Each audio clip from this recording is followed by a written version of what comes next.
What is up, everybody? Welcome back to the Midwest MotoGirl podcast. I feel like it's been a minute. Maybe it really hasn't been that long, but it feels like it has been. And I have still been just living life and doing all the motorcycle racing things.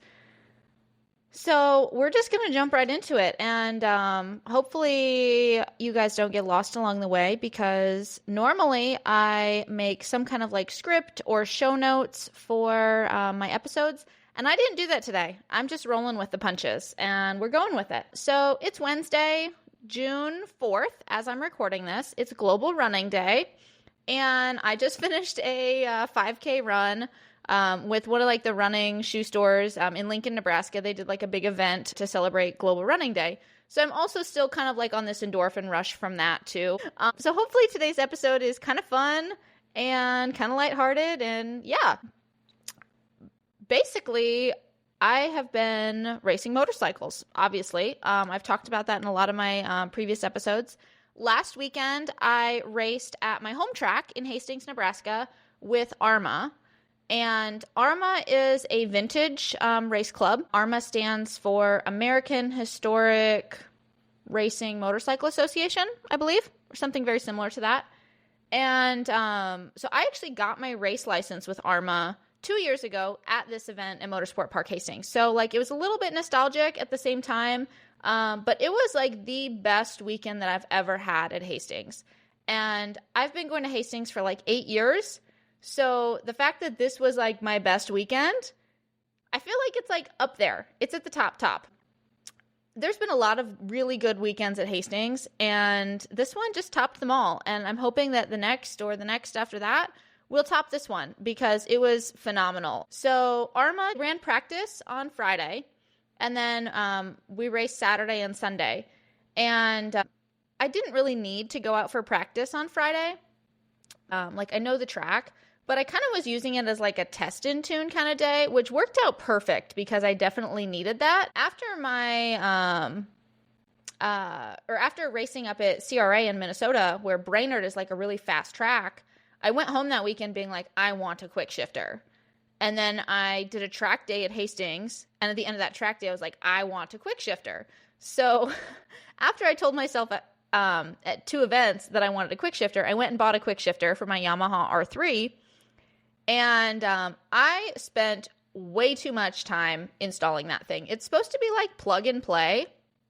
And it is plug and play. However, you have to tear apart like the entire bike to plug it in. And so the quick shifter, if you're not familiar with a quick shifter, basically it's clutchless upshifting. And it works by killing the ignition coils just for a short period of time so that it allows you to shift. And then the ignition coils will continue working the way that they normally would. And if I'm explaining that wrong, please enlighten me. That's like the basic way that it works. But yeah, if I explained that wrong, send me a message, send me a comment, like whatever, teach me. But anyways, so the quick shifter has this like strain gauge sensor that goes in line with your shift rod. There is a wire loom or like a wire circuit that plugs into your coil. And then there's also like a little controller module. And the quick shifter sensor plugs into that controller module, and the wires from your coils also plug into that like little controller module. And so to get to the coils on a Yamaha R3, they're like underneath the gas tank, like kind of in the like behind the frame or like underneath the frame. So I felt like I had to take like my entire bike apart. You take the tank cover and the tank off, and then you can pull the coils out from behind the frame. You can plug in all this wiring, but it took me forever to get to the coils. And then the instructions from the manufacturer, it kept referencing a different color wire than the wire looms that they had sent. So they were saying like match the black wire or whatever to the coil. And I'm sitting here looking at it, and I'm like, there is no black wire. And so maybe that was just me having a brain fart, but it took me a little bit to figure out like, oh, there's no black wire. It's supposed to be a blue wire or whatever color it actually is. So that was fun. But then trying to get the sensor installed like with my shift shaft, I spent way too much time on it. I literally had that shift rod together and apart and together and apart, like probably 35 or 40 times. And maybe that's maybe that's a little bit of an over exaggeration, but it was for sure 20 times, because I'd put it together one way and then I'd be like, oh shoot, the shift lever or the sensor hits on the rear set bracket mount. So then I was like, okay, let's take it apart. Let's move the sensor over here. Let's move the sensor over there. And I also have like really crappy concrete in my garage. And there's a big crack in the concrete that just like goes into the dirt. Like it goes all the way through the slab down into the dirt. And on a shift shaft, one side is right-hand thread and one side is left-hand thread. Well, that left-hand reverse thread little grub screw that I needed, I dropped it on the floor and it rolled into that crack in my concrete. So then I went to try and get it out and it was just gone. Like it just continued to like burrowing down into the dirt. It was like that thing like had, I don't know, was an animal burrowing in the dirt, because it was just gone. And I was like, oh, I'll just stick a magnet down here and get it. Nope, it's aluminum. So that was a fun little deal in the middle of all of this, where I had to order new grub screws, and I was like crossing my fingers, like saying a hope and a prayer that they weren't going to get lost in shipping or something. Thank goodness my job has an account with McMaster Car, so I could order it through McMaster Car and have it overnight shipped to me. But yeah, so that was fun. And then I discovered like, oh, okay, well, there is some adjustment in where I can put my actual like shift pedal. And if I adjust it to the lower position, then I should be able to use the quick shifter sensor and it's not going to hit. And I had like pieced everything together and I was like, yeah, like this is going to work. So then when I tried to move my shift pedal, I discovered the previous owner had crashed on that side of the motorcycle, and they must have broken the shift lever because there was a broken bolt in the other position.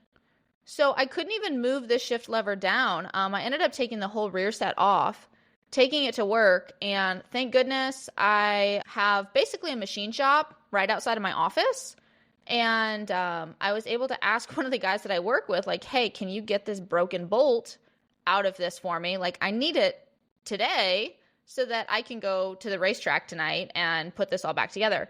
Yeah, so I for sure spent 2 or 3 hours for 2 or 3 nights in a row in my garage messing around with this, trying to get the shifter aligned properly.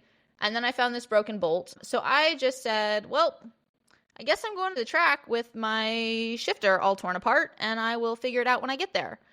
And so luckily, the guy that I worked with, he did get it out. Everything was great. But then I got to the track, and I had to put the shifter all back together.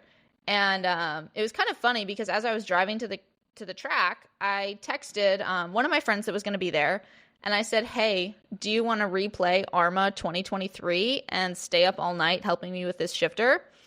And thankfully he said yes. Like, what do you need help with? And I just had to laugh and was like, thank goodness I have great friends. But so it was kind of a joke, but it was also very true, because when I got my race license with AHRMA 2 years ago at Hastings, I was on this vintage bike, and due to when I bought the vintage bike and like my work schedule, I had never really actually ridden the bike. I like ridden it like around the block in my neighborhood, but I hadn't shifted through any of the gears or anything like that. And there's no shift indicator on a 1973 Honda. So I learned once I got on track during the race school that it was GP shift. And I cannot ride GP shift. I get so confused on which gear I'm in and which way I need to shift that after, like at the end of the day after the race school, I said, okay, I'm going to steal parts off my Z125, and my friend that was at the track and helped me with my R3 when I got there with the shifter at AHRMA 2 years ago, he had basically stayed up until like midnight with me on Friday night trying to make shift a linkage and a shifter pedal and all of these things for my 73 Honda so that I could convert it from GP shift to standard shift. And so I'm like really, really grateful that he did all of those things for me back then, because it was pouring rain when I took the race school. So they postponed our mock race until Saturday morning. So by him staying up super late to help me with this, I was able to have standard shift for the mock race. If I had been on GP shift, honestly, I don't know if I would have got my race license that weekend. Like, GP shift just confuses me. It does not click in my brain. But anyways, so this past weekend, got to the track Thursday night, and we're putting together my shifter, and I had putting it together, and then I was like, Craig, it still hits. And he was like, well, let me try it. And we were moving the sensor all over the place. And by like 10 o'clock, he was like, okay, I think we finally got it. Yep, I think we finally got it. And so I was like, all right, unload the trailer. I'm going to bed. And then the next morning I got up and I had not programmed the quick shifter yet. And I couldn't get it to connect to my phone. So once again, different friend came to the rescue. And they were like, all right, what are you supposed to do? Like, what's going on here? I'm like, I can't get it to connect to my phone. Like, the app is not working for some reason. And so he downloaded the app from the quick shift vendor and got it to connect to his phone. And he was like, all right, do you want it in push or do you want it in pull? And I was like, oh, put it in, I think I told him to put it in pull, because you pull up on the shift lever when I'm shifting. So then I went out for the first practice session on my R3, and I came back and I was like, the quick shifter doesn't do anything. He's like, what do you mean it doesn't do anything? I'm like, I literally like shift and it does nothing. And I was like, it doesn't try to kill, it doesn't do anything. And he's like, okay, well, let's look at this again. So then he's like, basically telling me like, hey, you're an engineer. How did you not know this? But it should have been in push, not in pull, because it turns out when you pull up on the shift lever, it pushes the shift shaft. And so, yeah, basically we just had it in the wrong direction. So we fixed that. And then I go and ride it again. And I'm like, okay, well, now it shifts, but the shift, like, actual lever is in the way wrong position. And so he literally works on my bike for like 5 minutes, and it's working and it's perfect, and the shift lever is in the right position. And I was just like, why was this so hard for me, but you can fix this in 5 minutes? But yeah, so then Friday for practice, I just did not have my head on straight. Like, it just felt like I was there for a track day. Like, I was not motivated to like go out and ride fast on my R3.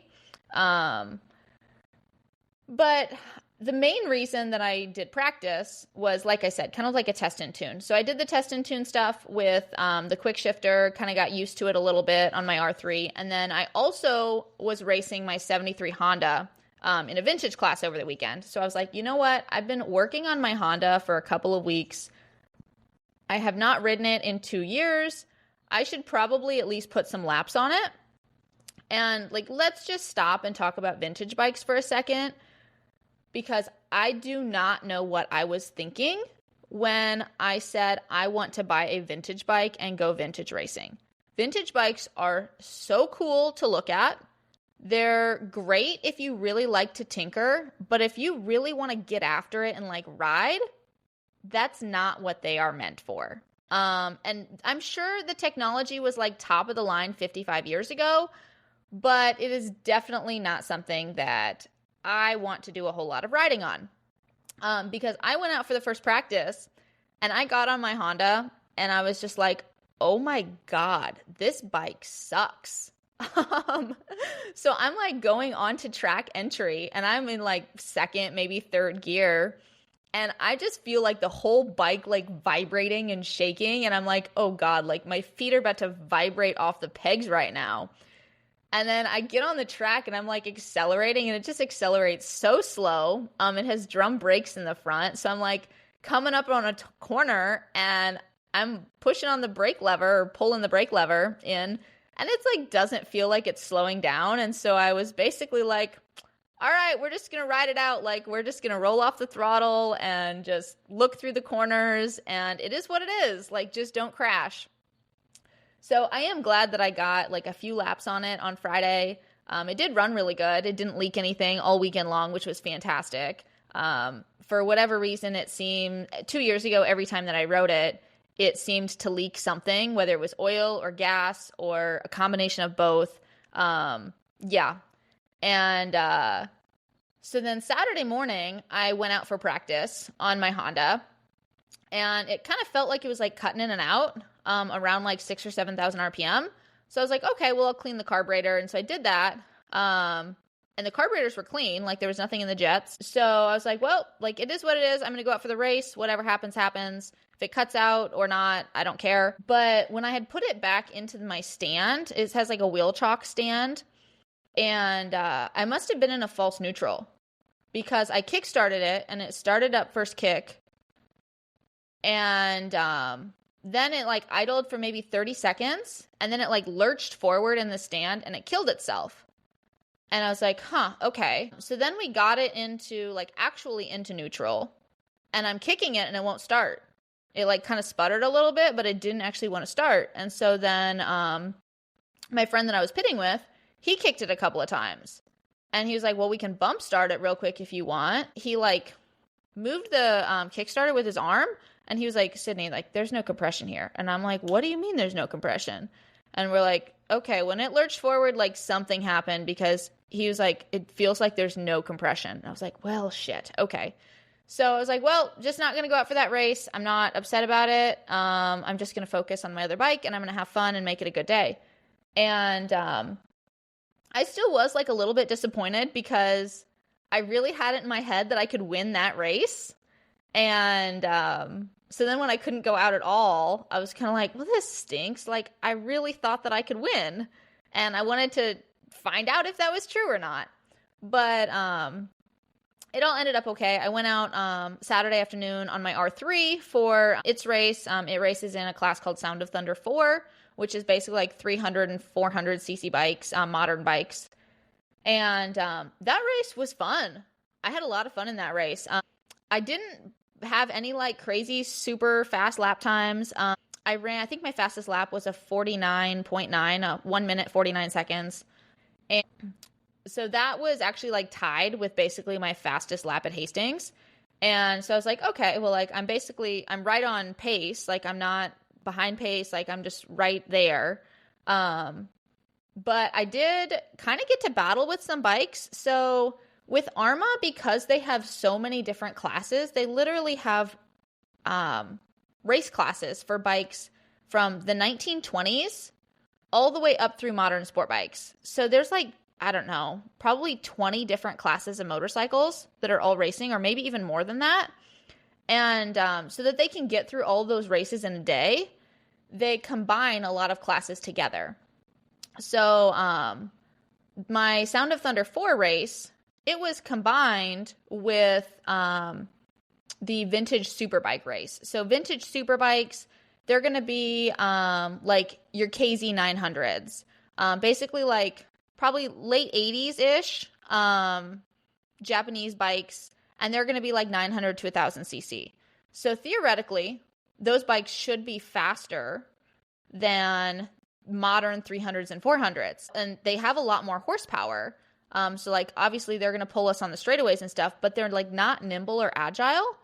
So the 300s and the 400s, they can carry way more corner speed. And so like on the inside of the track at Hastings, like it's pretty technical. And so you can be really, really fast through there and not as fast on the straightaway and run faster lap times. So they put vintage superbike in what they called wave 1. So like the way a waved start works, everybody lines up on the starting grid and wave 1 will go, and then they'll get a green flag and they'll go. And once they get through like turn 1 or turn 2, then the next wave will get a green flag and then they'll go. And they did that to try and like space the classes out so that you don't have like wave 2 and a bunch of lap traffic. But unfortunately in this class, that didn't work because the 300s and 400s, like the Sound of Thunder 4 class, the bikes in that class were running significantly faster lap times. So we caught up to the first wave on the first lap. And I was, I think, in 10th place or 11th place or something like that in the Sound of Thunder 4 race. And then I caught up with the vintage superbikes in wave 1.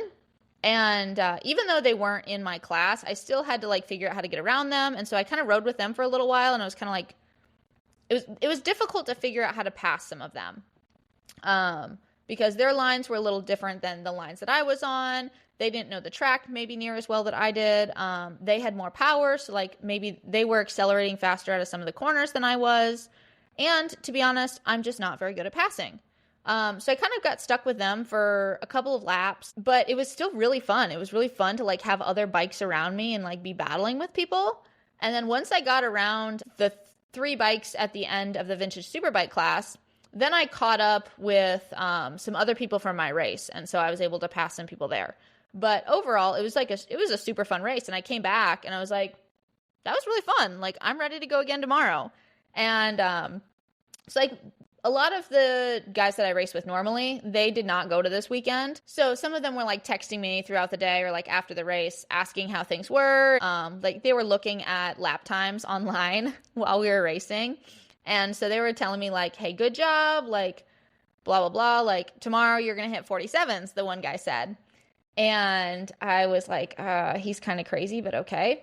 And so then at the end of the day, we were like, all right, let's mess with your vintage bike, see if we can figure out what's wrong with your vintage bike or get it to do like whatever we need to do so that you either know, is the engine done? Like, is it toast? Or is it something like minor where you'll be able to go out and race on it tomorrow? So after the awards and everything were done and races were done, I went back to my vintage bike on Saturday night. And I was like, you know what? I'm just going to try kickstarting it and see what happens. It literally fired up first kick, sounded amazing, just ran like a top. And all I could do was just laugh. And I looked at the other guy that I was pitted with, and he was like, are you kidding me right now? And we both just kind of laughed about it. And I was like, well, apparently you don't know how to kickstart a bike. So that was kind of funny. Then after that, there were a lot of like normal Track Addicts people there. So we did like a big group dinner. We watched Moto America. Honestly, we just had a great time. And the weather was beautiful. Sunday, I did not go out for practice on my vintage bike because I was like, I don't want to jinx it. And I want to make sure that I don't break it before the race. But I did go out for practice on my R3. Basically, I was just trying to get used to the quick shifter a little bit more. And then my vintage race was race 1 of the day. And the guy that I was pitted with, he had like this whole plan laid out. He was like, all right, like instead of waiting until third call to try and get your bike started, he was like, we're going to get it started on like first or second call and we're just going to wait. And he was like, and then if it doesn't kickstart, then he's like, I'm going to bump start it, and this person is going to push me, and we're going to get it running, and then you can go out. So, like, on Saturday, there was supposed to be, like, 4 people in the class, and so that's why I was like, I want to race with these 4 people, and I want to win. And then Sunday, I went and looked at grids. There was nobody else signed up for that race except for me. Apparently, everybody decided to go home on Sunday early, or their bikes broke down. I don't know. But we're both, like, looking at each other, and we're like, we're going to get this bike started, and you're going to go out.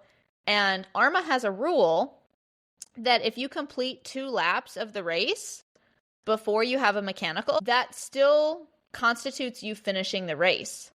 So we're saying back and forth to each other, we're like, just 2 laps. Like, you just got to get 2 laps in. And so in that race, it was with a hand shift class. It was with a foot shift class. I believe there was like a 1960s class in there. And then they also had like a class that they call Moto Le Mans. And Moto Le Mans is like a Le Mans style start where all the riders are lined up against pit wall, and then their bikes are across the track. So when they get a green flag, they have to run across the track, get their bike, push start it, and like bump start it, and then they can go out and race. And so the cool thing about the vintage class that I ride in is it's always in the second wave behind the Moto Le Mans class. So we get a front row view at these guys doing like a Le Mans style start with motorcycles. It's really fun. But So I was lined up basically at the back of wave 2, and like the hand shift and the foot shift race classes were in front of me. And right off the bat, I passed one or two people, I believe, in my wave. And then I followed a couple other guys for like a lap or two and ended up passing them. And so in wave 2, I ended up like the second bike in wave 2 at the finish. And as I was kind of catching up to the first bike in wave 2 during the race, I was thinking to myself, like, gosh, I know I can catch him. Like, I know this track better than he does. And then I started thinking to myself, like, you're literally racing against yourself right now. Like, you're in a class by yourself. Just ride around the track and don't wreck your stuff and finish the race and get your points. So that's what I did. And then I came back and I was like, all right, whatever. Like, I got my points for that race. I'm done with this bike. It's a 55-year-old bike and it rides like a 55-year-old bike. And then the guy I was pitted with, he's looking at like race results and like times. And he was like, hey, what's your previous fastest lap on this bike at Hastings? And I was like, oh, it's like a 2:08.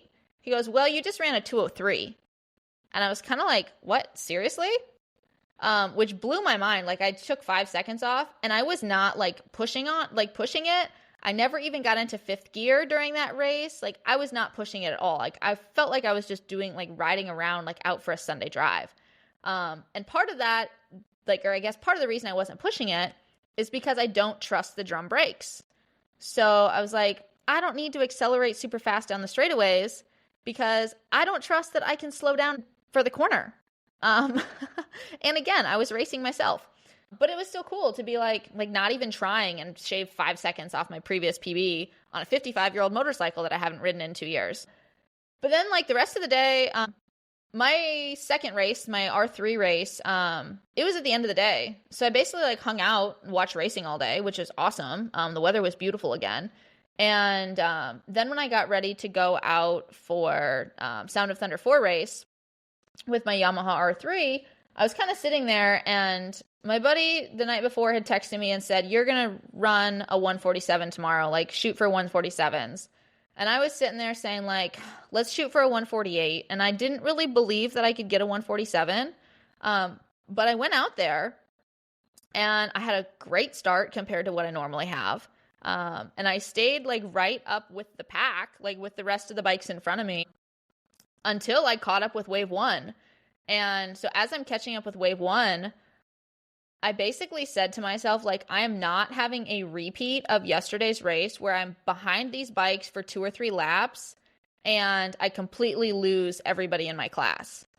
And so I did end up getting stuck behind the 2 people from wave 1 that were in the vintage super bikes. And I say that stuck. They were much slower in certain areas of the track than I was, but I could not figure out how to pass them. And so I tried to pass one of the bikes coming out of turn 2, like on the outside of turn 2. I pass people at track days at Hastings on the outside of turn 2 all the time, and I've never had an issue. But this guy, I don't know if he didn't realize we weren't in the same class, like we weren't racing each other, but he basically tried to cut my nose off and like push me out off the track. So I checked up on the brakes pretty hard there. And then they got away from me on the straightaways and I caught up with them in turn 4. And so then I was behind them for a couple more corners and I was like, all right, like I'm not doing this. I'm done with this. So I passed one of them coming out of turn 7 and I basically just kind of like got mad and was just like, nope, I'm over this. I'm passing both of you and I'm getting out of here. And so I passed one of them coming out of turn 7, and then I passed the other on the inside going into turn 9. And at the time, it felt like it was kind of a shady pass. Like it felt like I kind of stuffed him on the inside because he had started to turn in, and I just went up right up the inside of him. But and he came in like once he started to turn in, he came in pretty deep. So I was like, this is probably a bad spot for me to be in. But then when I watched the video of it on my GoPro after, like later on, it didn't actually seem like it was a bad pass. Like it seemed like it was a clean pass and I gave him plenty of room. So who knows? My passing skills are not great, but anyways. So yeah, I passed those guys, and I was trying so hard to get back up with the rest of the class or the rest of my class that I don't know if maybe I was in a groove, I was pissed off, whatever, but I turned out like 3 or 4 laps in a row after that were like 148s, and I had a 147. Like I had a lap that was a 147.8. So I got into the 47s like my buddy said that I was going to, which is crazy because I didn't really feel like I was riding any differently than normal. Like I felt like I was kind of using the same brake marker points. So I'm not sure if maybe I was getting on the gas earlier, or maybe my brake marker points weren't the same and it just felt like they were. Like I don't know, but it worked. And I came back to my pit, and my friend Craig that had helped me with my bike, with my shifter, he literally came running over, like jumping up and down, waving his arms in the air, and like telling me that I just ran a 147. And I'm like, what? There's no freaking way. And then I looked at all the laps, and I was like, oh my gosh, you're right. I did run a 147, and I ran a whole bunch of 148s. Like, I don't know where these lap times even came from. And he just looks at me and he's like, you're a sandbagging son of a gun. Which I laughed about and I thought was pretty funny. And then like everybody else that was there that weekend, everybody's like, yeah, telling me good job and cheering for me. And like Bill from Motorcycle Supply, he was like, I'm so proud of you, Sid. And it just made my day. And it's been 4 days now since I got home from the racetrack. And I'm literally just so freaking proud of myself and like living on this high. And so we race again in a week and a half now, up in Minnesota. And I'm like, I am so pumped and I'm so ready. I'm so excited about it. But yeah, so I'm just kind of living on this high off the weekend. But like, it was a fantastic weekend. And I think like what makes it even better, like you ride really well and that's great. And that's like part of the fun of it. But for me, like getting to race against and like kind of like battle with other people on the track is really fun. Running faster lap times than what I've normally have and like continuing to improve my lap times almost every time that I'm out on track, like that's like huge. It's huge, huge. And it makes me so proud of myself. And then having like a whole group of people and friends that are in my corner that are at the track helping me and cheering for me, like it literally means the world to me. I have not had tons of like supported friends over the years. Like obviously I've had friends throughout my life, but I've never had friends that are as supportive as my motorcycle friends are. And it's phenomenal. And then my girlfriend Tyann, she got her race license over the weekend. And so she was also in the Sound of Thunder 4 class. And so I did pass her during the race. And but she was just so excited and so proud of how she finished. And I'm so proud of her too, to like go out there and do that, because I remember what it was like when I first started racing. And it is scary. Like when you first start racing, it's scary. And for her to be in the Sound of Thunder 4 class, which there's always a ton of bikes in there. There's always like, I don't want to say chaos, but there's a lot of bikes at the start.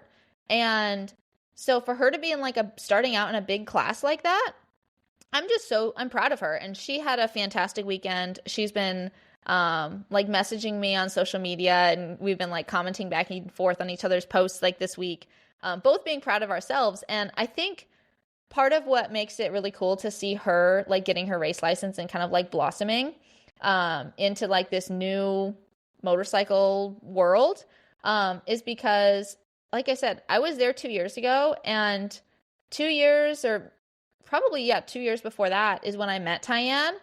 And I went to the racetrack with the thought in my head that I'm either going to have a great time or I'm going to sell my bike and I'm going to quit doing track days. And I pitted by myself. That's back when I had my Daytona 675, and I was like not getting any faster. The bike was not set up very well for me, and I just wasn't really having that much fun at track days anymore. And she was there with her boyfriend, like watching the track day, and she saw me over by myself, and so she came over and said hi and like introduced herself, and then she just like palled around with me all day, and we had a great time. And like absolutely great time. And then she kind of introduced me to a couple other people there. And pretty soon I went home that night and I was like, this was awesome. This was so much fun. Like, I want to come again. And that was the last track day of the year when I met her. And so then like the next spring, I came back and with like an open mind and was like, yep, I'm going to do this. This is going to be great.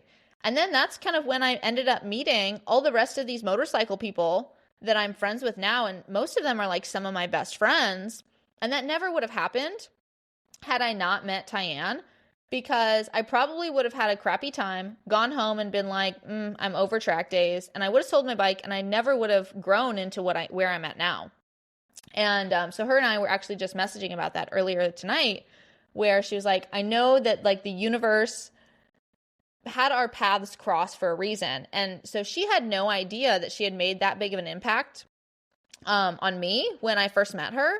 And so over the weekend, at some point in the weekend, I told her, I was like, you don't know this, but like, I'm here because I met you 4 years ago or whatever. And I was like, so I kind of was telling her about it and she was like, oh my God, like I had no idea. And she was like, that makes me so happy to hear. And I was like, I'm so excited that you're getting your race license and that you're racing.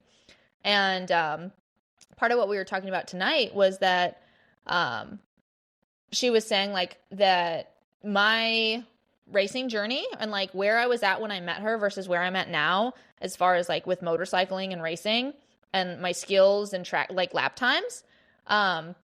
She was saying like, that's so like, she was like, it's inspiring and I'm proud of you. And, she was like, I can't wait to see where this takes me. And I can't wait to try and do some of the same things that you're doing. And she was like, it feels phenomenal. And so that just like fills my heart with joy that basically I've inspired like one person, just one person like makes a huge difference. And so we were kind of talking about that a little bit. And I told her, I was like, since I started, like I said that I wanted to go racing and I was scared as heck and I went and did it anyway. And since then, like racing pushed me out of my comfort zone. I've talked about this on the podcast before, but like, my first race weekend at Hastings, it felt like a disaster and it was really scary.